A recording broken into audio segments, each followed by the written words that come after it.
காவேரி வீட்டுக்கு வந்தோடனே வந்து சந்தோஷம் தாங்க முடியல நம்ம விஜய்க்கு. அவங்கள வந்து அந்த அளவுக்கு கவனிச்சுக்கிறாரு.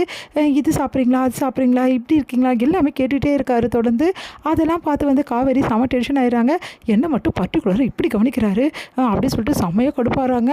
அடுத்து வந்து இங்கே வந்து சரி சாப்பாடுலாம் ரெடி ஆகிடுச்சு வந்து சாப்பிடுங்க எல்லோரும் ரொம்ப லேட் ஆகிடுச்சு அப்படின்னு சொன்னோன்னே தாத்தா எல்லாருமே வந்து ஒன்றா உட்காந்து மொத்த பேர் உட்காந்து சாப்பிட்றாங்க.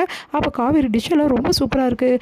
உண்மையிலேயே உங்கள் வீட்டில் வந்து சமைக்கிற அந்த அக்கா ரொம்ப நல்லா சமைச்சிருக்காங்க அப்படின்னோடனே செல்வி அக்கா வந்து சமைக்கல, செல்வி ஆண்டி வந்து சமைக்கல, இது சமைச்சது என் அப்பா தான் அப்படின்னோடனே அவங்கள எந்த வேலையும் செய்ய விடாமன்னு வேணாம்னு சொல்லிட்டாங்க. ஆமாம்மா என்னை எந்த வேலையுமே செய்யக்கூடாதுன்னு சொல்லிட்டு தம்பி தான் எல்லாத்தையும் சமைச்சது அப்படின்னோடனே ஓ அப்படியா எப்படியோ நல்லா இருக்குது சூப்பராக இருக்குது எனக்கு பிடிச்சதெல்லாம் இருக்குது அப்படின்னு சொல்லிட்டு சந்தோஷமாக காவேரி சாப்பிட ஆரம்பிக்கிறாங்க. அதெல்லாம் பார்த்து விஜய்க்கு அப்படியே தாங்கள சந்தோஷம் அவ்வளோ சந்தோஷமாக பார்த்துட்டே இருக்காரு.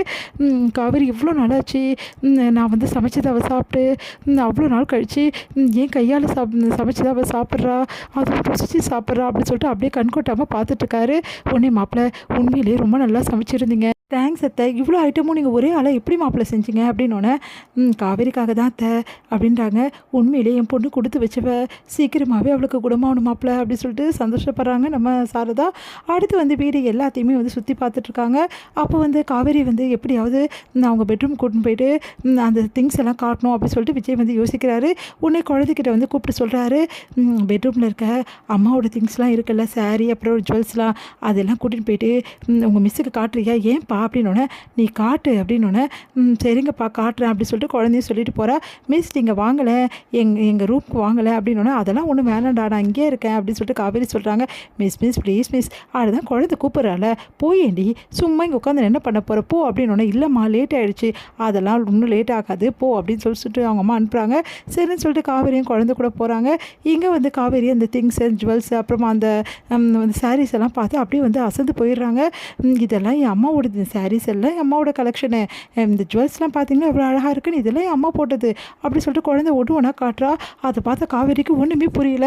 இது எல்லாமே நான் முன்னாடி பார்த்துருக்கேன், இது எல்லாத்தையும் நான் வந்து என் கையில் இருந்த மாதிரி ஏன் எனக்கு தோணுது, ஏதோ வந்து நிழல் வந்து வந்துட்டு போகிற மாதிரி அவங்களுக்கு வந்து ஃப்ளாஷ் வந்து வந்துட்டு போகிற மாதிரி தோணுது அப்படி யோசிச்சுட்டே இருக்காங்க. காவேரி என்ன மிஸ் என்ன யோசிக்கிறீங்கன்னொன்னே ஒன்றும் இல்லை அப்படின்னு சொல்லிட்டு யோசனை பண்ணிகிட்டே வராங்க. அப்போ வந்து அங்கே செல்வி அக்கா வந்து அவங்க வந்து வராங்க. ஒன்றும் புரியாத காவேரி என்ன பண்ணுறாங்க, செல்வி அக்கா ஒரு நிமிஷம் அப்படின்னோடனே சொல்லுமா நீங்கள் வரீங்கன்னு சொல்லிட்டு தான் தம்பி அவ்வளோ பண்ணி வச்சுருந்தாரு, ஐயா எவ்வளோ பண்ணார் தெரியுமா அப்படி சொல்லிட்டு சொல்லிட்டு இருக்காங்க. உடனே வந்து சரி அது இருக்கட்டும், இங்கே அம்மாவோட அம்மா இருக்காங்கல்ல யாரை கேட்குறீங்க, அதான் அம்மாவோட வந்து இந்த மாதிரி இந்த உலகத்தை விட்டு போயிட்டாங்களே அவங்க அப்படின்னோடனே இல்லைம்மா அவங்கள நான் பார்த்ததே இல்லை, அவங்கள பற்றி உங்களுக்கு எதுவுமே தெரியாது, இங்கே வரும்போதே தாத்தா அதுக்கப்புறமா வந்து குழந்தை அவர் 3 பேர் தான் வந்தாங்க, மற்றபடி யாரையுமே நான் பார்க்கலம்மா. ஆனால் ஒன்றுமா எவ்வளோ பாசம் அந்த பொண்ணு மேலே வச்சுருந்தா தம்பி இவ்வளோ நாளாக கல்யாணம் பண்ணிக்காமல் இருக்கோம், நானும் எவ்வளவோ கல்யாணம் பண்ணிக்க சொல்லி நான் கூட நிறைய வாட்டி சொல்லிட்டேன், தாத்தாவும் சொல்லிட்டாரு, ஆனால் அந்த பொண்ணு அவங்க ஒய்ஃப் மேலே ரொம்ப பாசம் வச்சுருக்குதுமா, நான் அவங்க பொண்டாட்டி தான் வாழ்க்கைன்னு வாழ்ந்துச்சு போல் இருக்கு, அப்புறம் ஏன் என்கிட்ட இப்படி நெருக்கமாக பேசுகிறாரு அப்படின்னு சொல்லிட்டு யோசிக்கிறாங்க.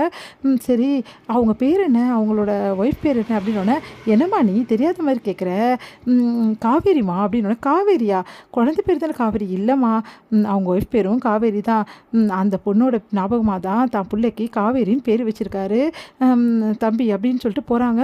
அதை கேட்டு அதிர்ச்சி அடைகிறாங்க நம்ம காவேரி.